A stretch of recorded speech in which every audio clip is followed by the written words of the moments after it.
Hey guys, it's your boy Damage here, and welcome to the fourth set of post-commentary videos for the 3v3 tour.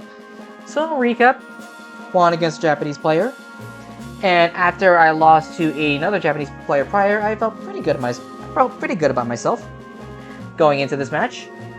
So, going into this next game, I wanted to use another Moody Puppet because Moody wasn't a strategy that I wasn't using until these recent set of matches. So I decided to use another Moody team, one with Speed Suko instead of Defense Kokodo. So this team in particular has a Speed Suko holding the Bright Powder with Protect, Aqua Cannon, Waves Burst, and Frozen Prism.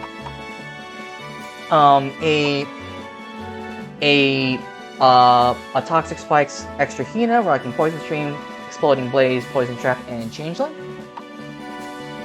A Golden Hairpin Power Tenchi, rocking Shooting Press, Brandish, Detonation Burst, and Shadow Rush. A Counterbit Defense Stormy, running Grace of Mana, and Energy Absorb, Drain, Seed, and Changeling. A Spadef Extra Lyrica, running Ultra High Tone, Charge Thief, First Aid, and Deck Crescendo. And to round things off, a Silver Hairpin Extra Tokiko, rocking Spinning Air, Impulse, Spring First, and Lightning Speed. So we'll say this strategy is somewhat similar to the Defense Kokodo team that I had, which is mostly revolving around Toxic Spikes, stalling with Moody a little bit, as well as having a few offensive pieces like Pyro Tenchi and Extra Tokiko, since she does actually have a decent special attack stat in 120. But yeah, and that's the team, and now I'll get into the game. So, game 1 against, I think my opponent was Divi. Game 1 starts, and he leads Pyro Rukoto, and I lead Extra Hina. And this guy decides to Explosion turn 1.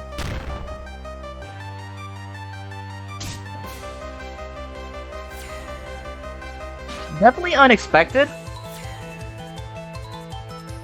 but I thought it was still fine. This guy goes into Speed Mokuno, and I go into my Extra Lyrica. I go into my Lyrica because I thought it was safe against. It was good against most of his team. He decides to Waves of Earth, and it takes a decent chunk. And I Charge Thief just to get a gauge of like how much damage Moku was doing and how much will I be getting in return. And from the looks of the damage, I assume that this could be Specs or Scar. Or actually, it's most likely Specs because the Moku is instant win. And I thought that since it did like almost half to Max Spadef Extra Lyrica with Warning Shot, it looked like it did a decent amount. So I decided to recover a bit until I Parting Shotted into the final mon that I brought into this match, which was the Extra Suoko, or the Speed Suoko. And I thought this put me in a decent position because Moku's instant win has already been burned, so Speed Suoko would be faster than it. And then from there, I skillfully got the +2 evasion, which was pretty nice. Despite having that skillful +2 evasion boost, this guy... Oh wait, no, this guy had Mirror Coat on Extra Chamada, I forgot. So the evasion actually didn't matter. Okay, but it was fine because Extra Lyrica did win this game on the spot because all I had to do was just heal up and then just roll this thing down with Charge Thieves. However, this Chamata got a crit on his Pulse Laser. And I will say, I calc this afterwards. The most that a Chamata could do to a, and I will emphasize this point, to a max HP, max special defense, White Mark Lyrica with a Warning Shot, the max amount of damage that this Chamata could do to me was 66. Extra Lyrica had only 87 HP. So I will say, that's the game we played, but that really sucked, because now I'm one game away of getting knocked out of this tournament, off of a crit. So, I spent a little bit of time debating on what I should go, and I decided to take another gamble. So, if I recall correctly, the first team that I saw had a bunch of repeating types. He had double fire, I'm pretty sure his team had double light. So, I noticed that none of the types that he brought were nature. Therefore, I decided to take a gamble and bring a SDaiyousei team, hoping that he wouldn't bring an opposing nature type against me, and hoping that SDaiyousei would win on the spot. So this was a team that I hadn't brought to the tournament before. This team has SDaiyousei, rocking Food Ration, Sleep Powder, Magic Barrier, Fairy Dance, and Pollen Mist.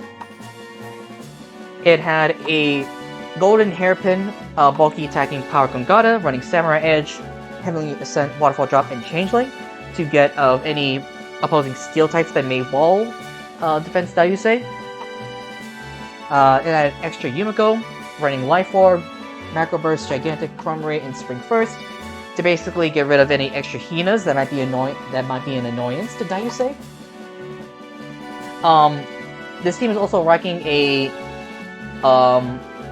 Silver Hairpin Extra Toyohime. I believe it was rocking this on the team mostly because to round out some weaknesses that the team had.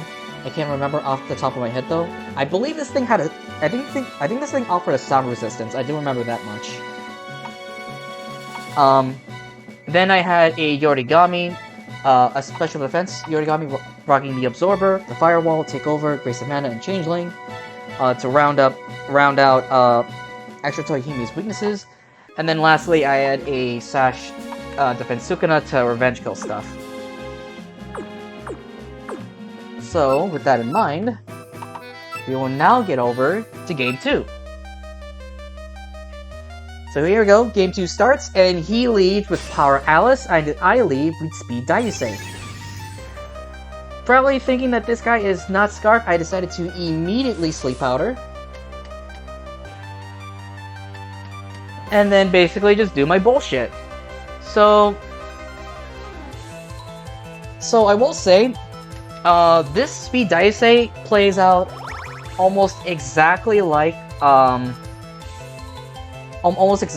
the Power Ellen strategy. There are some differences on how these two play off together. So the difference between this SDaiyousei strategy and the Assist Koishi and Power Ellen strategy is that in regards to the Power Ellen strategy, it required two Mons to work in tandem to work perfectly. However, I was rewarded with a guaranteed hit, or sort of guaranteed hit. It's Spores, so it's 100% accurate. Guaranteed hitting Spores, but at the cost of having the only stab being walled by opposing Void types, which were, at least in my experience, more common than opposing Nature types. However, and the thing with SDaiyousei is, I don't need something like an assist Koishi to pull this off. As you can see, Daiyousei is still doing the same shenanigans as earlier. However, her sleep powders, while accurate, are not 100% accurate. Daiyousei's sleep powders are mostly boosted by compound dice. So I will say, even though there isn't like okay, I'll just say this. There is like a very, very, very slight chance that Daiyousei's Sleep Powder will miss, because the base accuracy of Sleep Powder and the accuracy boosted by compound dice isn't 100%. Which will matter in a later game, but for this game, I was able to just I was able to just put the Moku to sleep, and then just go ham.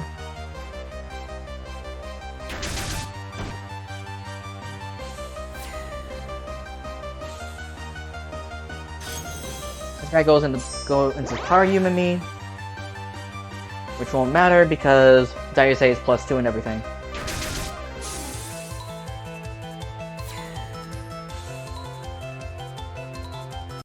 So now we go on to game 3.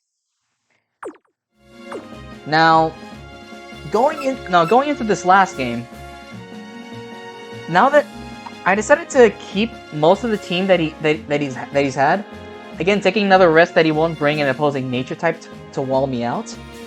However, I did notice that looking at this team, I noticed that Speed Moku is a bit of a pain in the ass for this team because it did have Waves of Earth, and it would have definitely hit the Yorigami. So, at the very last second, I decided to switch out Yorigami for Hina that didn't have AV.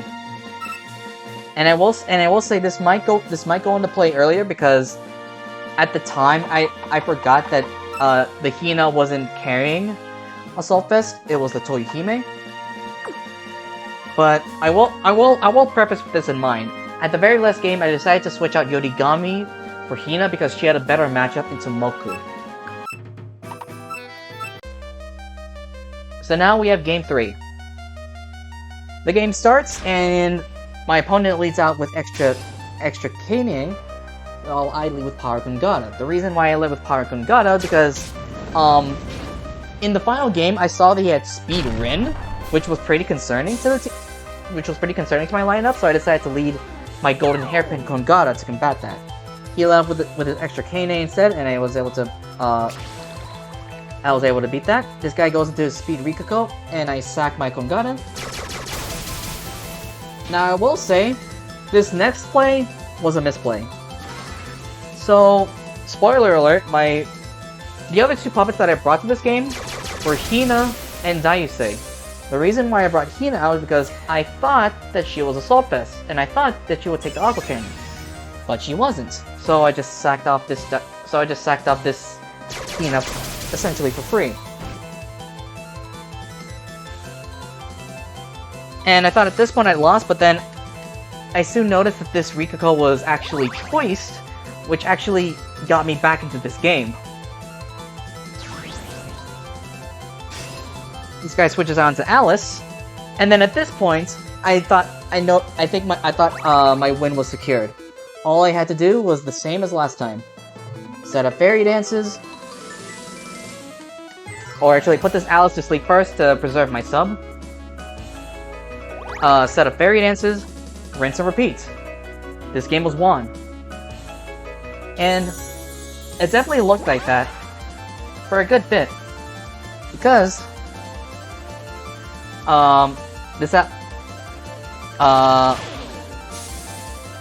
even if the Alice would wake up, I would just put him to sleep, and I was stalling enough turns to where I would heal up HP for another sub. However, I miss my compound boosted Silver Rain. Now, I will say, in hindsight, I did misplay. I shouldn't have gone to the Hina early. I should have gone to the SDaiyousei first. However, this game was mine. This game was undoubtedly mine. In the first game, I was able to do the whole spiel with Speed SDaiyousei, and I won that game. However, this game can be dog shit at times. And as you saw right there, I unfortunately did not put that Alice to sleep with my 95 or 90% accuracy sleep powder, and I lost the game. Which was pretty cool. I love Pokemon.